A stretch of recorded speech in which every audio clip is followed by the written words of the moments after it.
Bendiciones, hermanos. Buenos días, que el Señor les bendiga.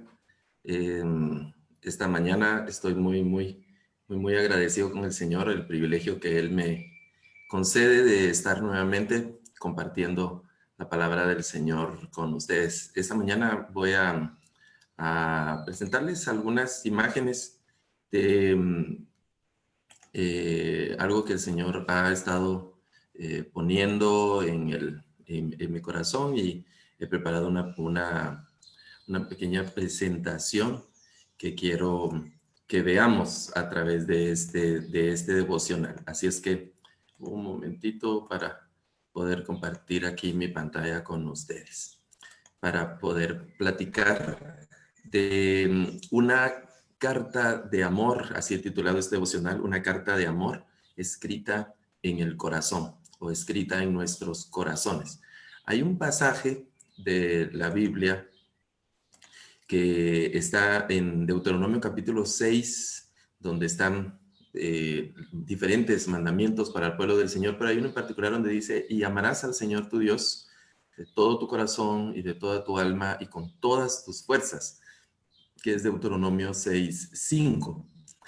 Sigue diciendo en el verso 6, y aquí voy a cambiar de versión, dice, eh, grábate, vuelve a decir el verso 6, en el corazón estas palabras que hoy te mando, incúlcaselas continuamente a tus hijos, háblales de ellas cuando estés en tu casa, cuando vayas por el camino y cuando te acuestes y cuando te levantes. Y quiero dirigir la atención esta mañana a esa frase, sobre todo a esta parte. En el hebreo utiliza un verbo muy interesante cuando habla de inculcarlas, dice esta versión, inculcarlas continuamente. Utiliza el término hebreo shanan, el verbo hebreo shanan, que la primera imagen de este verbo se refiere a algo que está afilado, punzante, que sirve para horadar o hacer una especie de agujero, ese tipo de cosas, de un instrumento afilado o un instrumento punzante, a eso se refiere. Y la aplicación metafórica que esta expresión tiene, sobre todo en esta estructura hebrea de los verbos, que se llama piel, que es una estructura que incluye más fuerza, más intensidad. Entonces este verbo shanan toma la connotación de repetir, pero no solo repetir así suavemente, sino de repetir constantemente, o como se ha traducido en esta versión, inculcarlas, ¿no? De una manera muy puntual. Eso en el caso de nuestros hijos. Sí, hay una lectura de uno de los comentaristas que menciona que la idea aquí es justamente esas palabras que están cortando la piedra, que van a ser una marca de la piedra. Así la ley sigue diciendo, debe de herir o penetrar en el corazón, debe ser escuchada también en cada generación de nuestros hijos, ¿no? Entonces esta imagen de repetir no es solo una imagen, digamos, solo sonora, sino que incluye muchas cosas, ¿no? Y el tema de plasmar, de hacer una marca indeleble, no solo de tinta, sino una especie de impresión profunda, una impronta, como en los antiguos sellos, ¿no? Que no era superficial, sino que quedaba algo más profundo, como una marca no tan fácil, que no tan fácilmente se iba a quitar. Eso también me recuerda mucho lo que el profeta Jeremías menciona en el capítulo 31, y dice: porque este es el pacto que haré con la casa de Israel después de aquellos días, dice el Señor, pondré mis leyes dentro de ellos y sobre sus corazones las escribiré, y yo seré su Dios y ellos serán mi pueblo. Eh, y ese es interesante, ¿no? El tema aquí del corazón desde el contexto hebreo, que incluye la integralidad, no es el corazón nuestro solo de las emociones, sino es el tema del intelecto, el tema de la voluntad, por supuesto, el tema de las emociones también está incluido. Es un asunto integral, ¿no? Las pondré sobre sus corazones, es decir, estarán sobre ellos, ahí las escribiré. Y el sentido de este escribir, otra vez, no es un escribir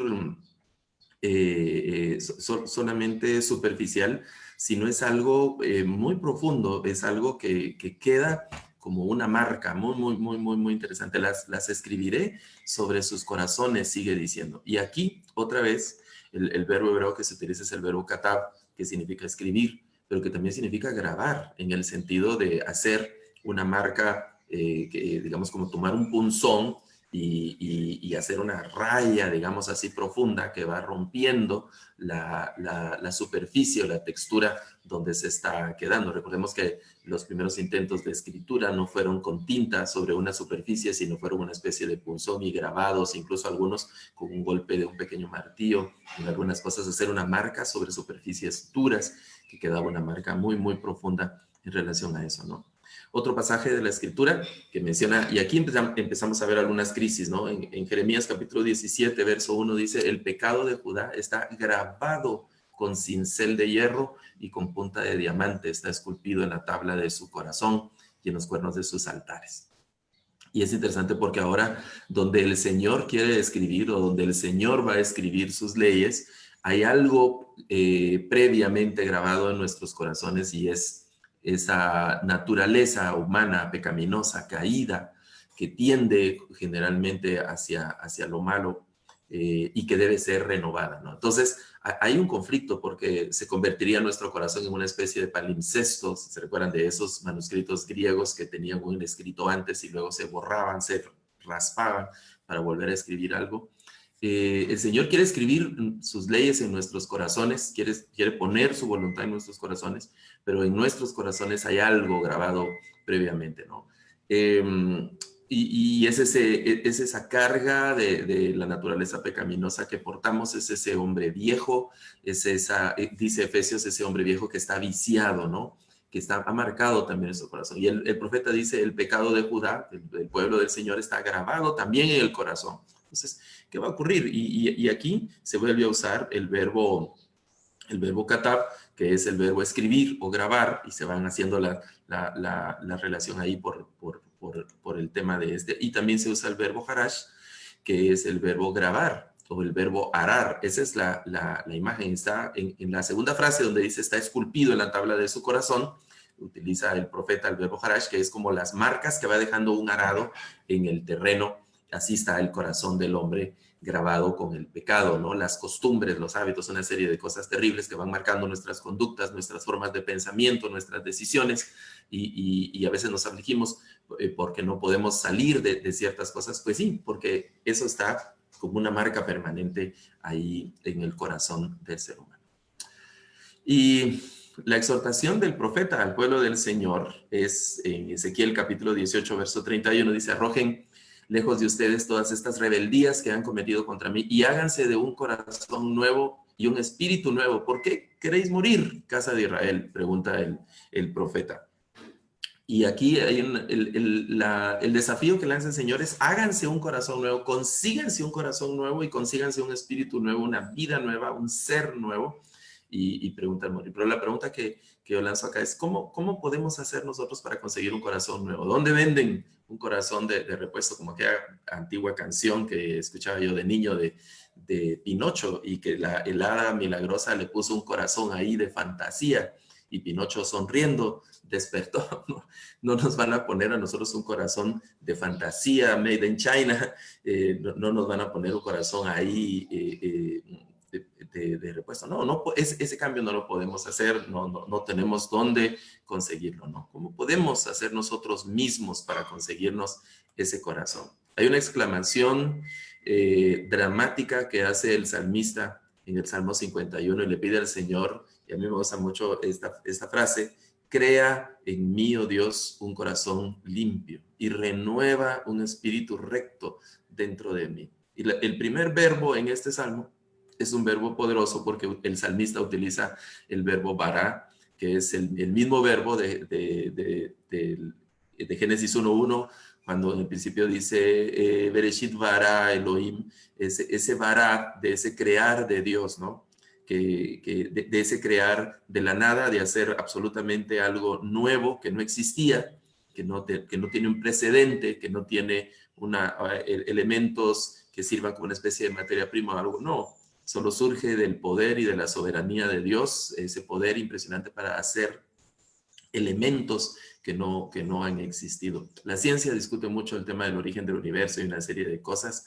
Nosotros sabemos que Dios de la nada, dice la Escritura, llama, y lo que antes no era, ahora es, ¿verdad? No existía el universo y Dios lo llama de la nada a la existencia. Y eso es lo que el salmista le está diciendo al Señor. Yo no sé si el salmista tiene en su mente el Génesis 1:1, pero nosotros ahora hacemos esa conexión, ¿verdad? Crea en mí, oh Dios, y el salmista utiliza este mismo verbo, el verbo para hacer algo nuevo, totalmente nuevo, y es lo que Dios hace en nuestros corazones. No hace una especie, solo nosotros en Guatemala usamos una palabra para cuando nos referimos a cosas que solo tienen una reparación así superficial y no muy bien hecha, y usamos la palabra chapuz.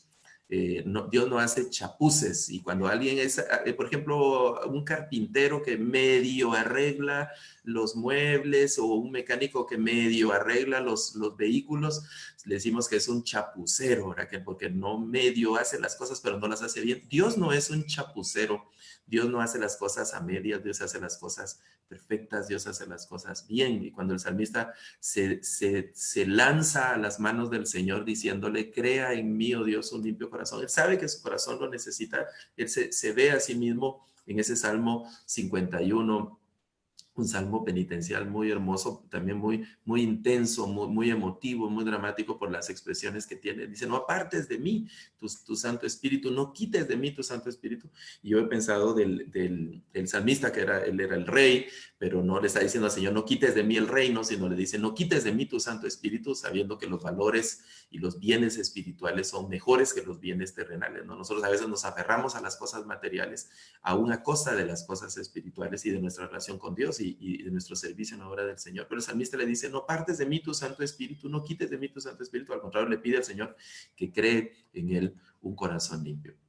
Por eso ya el Señor responde desde otros profetas, dice, yo les daré entonces un corazón íntegro y pondré en ellos un espíritu renovado, les arrancaré el corazón de piedra que ahora tienen, dice Ezequiel, lo dice primero en el capítulo 11, y pondré en ellos un corazón de carne. Y luego sigue diciendo, pondré en ustedes un corazón nuevo y un espíritu nuevo, dice en el capítulo 36, y quitaré de ustedes ese corazón duro como la piedra y les pondré un corazón dócil. Y aquí estoy llegando al final de esta breve meditación con este versículo del Salmo 119, que a mí me gusta mucho como una especie, una especie de lema para nuestra vida cristiana, ¿no? En mi corazón, Señor, deposité tus palabras para no pecar contra ti. En mi corazón deposité tus palabras. En mi corazón está esa carta de amor, esa carta de gracia que tú nos has escrito, Señor, y yo la quiero tener ahí en mi corazón. Como cuando nosotros nos levantamos esta mañana y encendimos nuestro celular o encendimos nuestra computadora, y al momento de presionar el botón de encendido, la computadora tiene un sistema automático que actualiza la fecha, actualiza la hora y arranca todo el software de la computadora con los programas que se ejecutan en segundo plano, se dice, o los programas que vienen del sistema operativo de la computadora. Que así sea nuestro corazón, que cada mañana cuando abramos nuestros ojos, lo primero que se instale y lo primero que se active en nosotros sea la palabra del Señor, y lo primero que venga a nuestra mente y lo que domine todo nuestro sistema, lo que domine todas nuestras formas de pensamiento, todas nuestras emociones y todo lo que salga de nuestra boca sea la palabra del Señor, para que no caigamos en pecado contra el Señor, y que esa palabra quede grabada profundamente. Y a veces esa palabra va a ser como la espada de dos filos que nos va a herir, pero no nos va a herir para muerte, sino nos va a herir para bendición, nos va a herir para sanidad, nos va a herir para restauración. Y nos va a hacer mejores personas cada día, hasta que lleguemos a la estatura de la plenitud de Cristo, para la gloria del nombre del Señor. Deseo con todo mi corazón que cada uno de ustedes en sus ciudades, en sus países, estén bien. Deseo con todo mi corazón que sus familias estén bien, que puedan seguir trabajando en sus ministerios, siendo útiles en la obra del Señor, que tengamos paz, y que este tiempo y en las circunstancias en las que estamos actualmente, pues que no nos atormenten, sino que aprendamos a tener calma, paciencia a esperar en el Señor, y que el Señor nos dé la sabiduría para encontrar nuevas formas, nuevas estrategias para seguir siendo efectivos en el ministerio y en el trabajo que hacemos, siempre para la gloria del Señor. Les bendigo, hermanos. Saludos a todos, por favor. Cuídense mucho y que estén bien en sus hogares, en sus familias, que estén bien en sus casas, y que todo lo que hagamos sea para la gloria del nombre del Señor. Feliz día, mis hermanos. Bendiciones.